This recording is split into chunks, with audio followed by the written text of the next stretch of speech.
There's one other little thing of news that came in this morning that I found really interesting. Everything going on with Netflix and Apple and with Disney's acquisition of Fox and everybody talking about that. Acquisitions are the big thing. Well, one of the financial giants, JP Morgan, put out a statement saying they believe the right move for Apple right now, who's trying to get into the content business, they believe the absolute right move for Apple is to buy Netflix.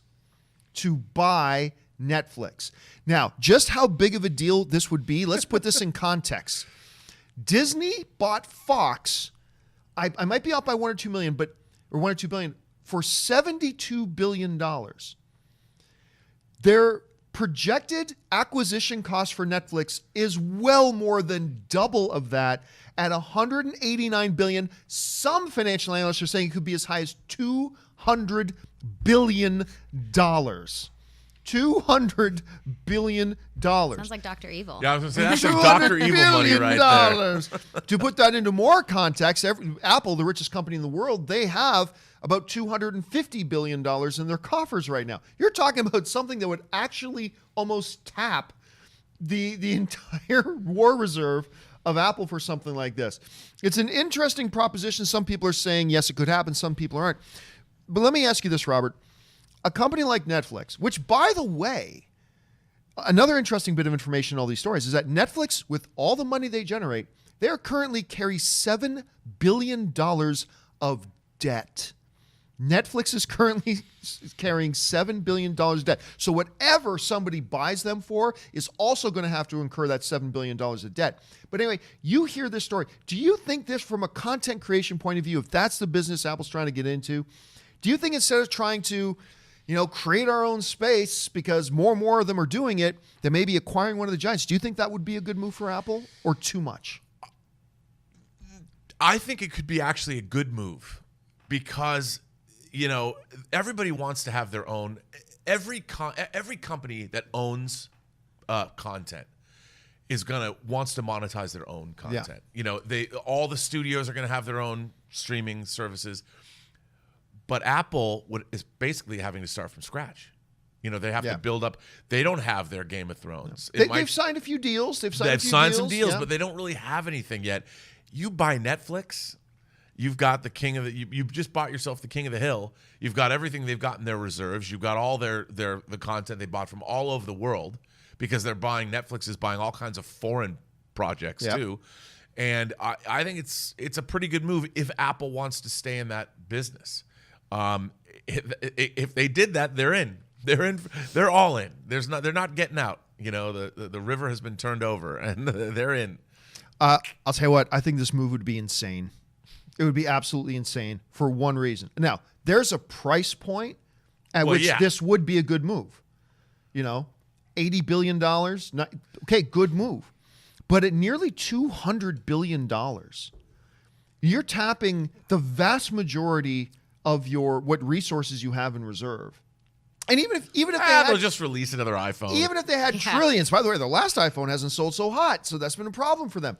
But even if they had trillions of dollars in their bank still, at $200 billion, here's where I get concerned. Number one, that is a huge gamble.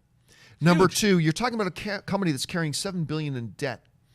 But the biggest problem for me with this deal is if you could 100% guarantee that Netflix is the king of the hill, and they will continue to be the king of the hill for at least 5 foreseeable years, maybe there's something. However, I have some issue with that. We've got a little company called Disney that's getting ready to launch their own streaming service.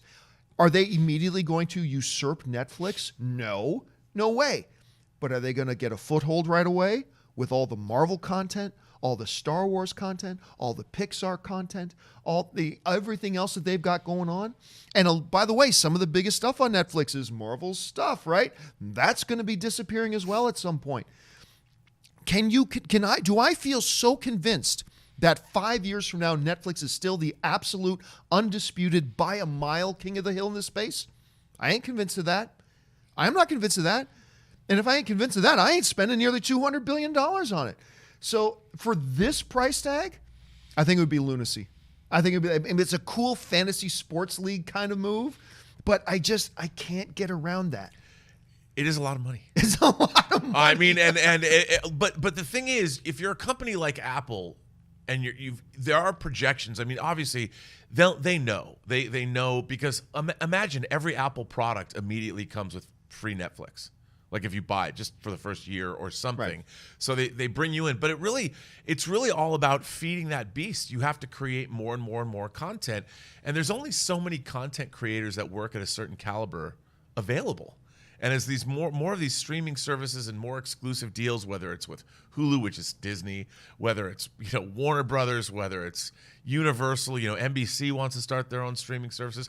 How many creators? I think it's good for people that want to make movies and television, but I don't know. I mean, I would like to see it just because it'd be so ballsy. It would be ballsy. That's what I want to. I love it when people take that risk. And by the way, the synergy of it that you just proposed, I think that's genius. Like the idea, if you're an Apple, you buy them, say, hey, buy an iMac, get 2 years of Netflix free with Netflix built right into your iMac. You just click the button and away. I mean, there is some synergy stuff there that you could do. Again, I just think.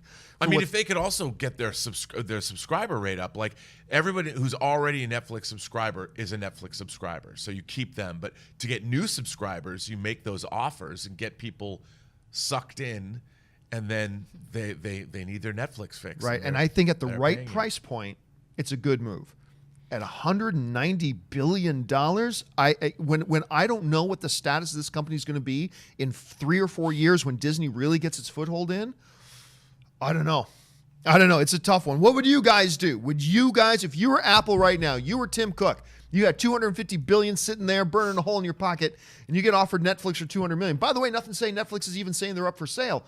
Would you pull the trigger? Would you do it? They still have $50 billion in the bank. There we go. That was my question, if Netflix was even interested in this deal at all. I mean, maybe they just don't want to sell.